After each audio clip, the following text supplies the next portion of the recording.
আজ আমরা বানাবো কাঁঠাল বীজের মৌরি চিংড়ি। নিয়েছি কাঁঠাল বীজ। কাঁঠাল বীজগুলো গরম করে খোসাটা ছাড়িয়ে গরম জলে সেদ্ধ করে নিয়ে লম্বা লম্বায় সরু সরু টুকরো করে কেটে নিয়েছি সর্ষের তেল, মৌরি বাটা, আদা বাটা, রসুন বাটা, কাঁচা লঙ্কা, চিংড়ি, নুন হলুদ মাখানো। আপনাদের উদ্দেশ্যে ভালোবাসা জ্ঞাপন করে শুরু করছে আমার হাজব্যান্ড রান্নাটা করতে। সারা বছর ধরে আমরা অপেক্ষা করি এই বিশেষ পদটি আমার হাজব্যান্ডের হাতেই খাওয়ার জন্য। কড়ায় তেল দিয়ে চিংড়িগুলো ছেড়ে দেওয়া হয়েছে, লাল করে ভেজে তুলে নেওয়া হবে। ওই তেলের মধ্যেই তেজপাতা দিয়ে দেওয়া হলো এবং সঙ্গে দেওয়া হলো কাঁচা লঙ্কা। যদি আপনারা একটু ঝাল বেশি খান তাহলে একটা ওই শুকনো গোটা লঙ্কা আপনারা দিতেই পারেন। দিয়ে দেওয়া হচ্ছে মৌরি বাটা, শিলে বাটা মৌরি। সেই মৌরি বাটার পরিমাণটা অনেকটা আপনারা দেখতেই পাচ্ছেন।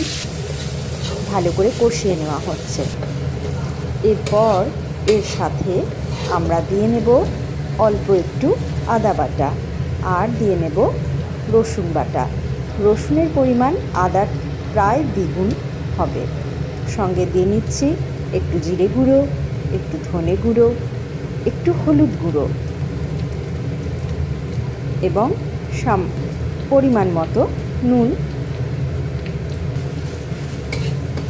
সব কিছু একসঙ্গে মিশিয়ে কষে নিয়ে তার মধ্যে অল্প একটু কাশ্মীরি লাল লঙ্কা দিয়ে নেওয়া হলো।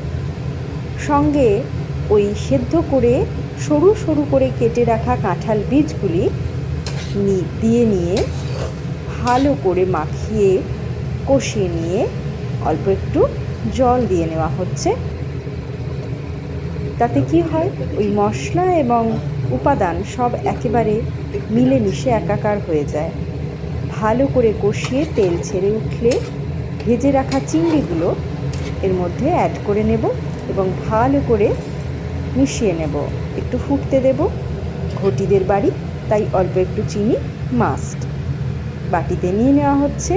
নিন, রেডি কাঁঠাল বীজের চিংড়ি মৌরি।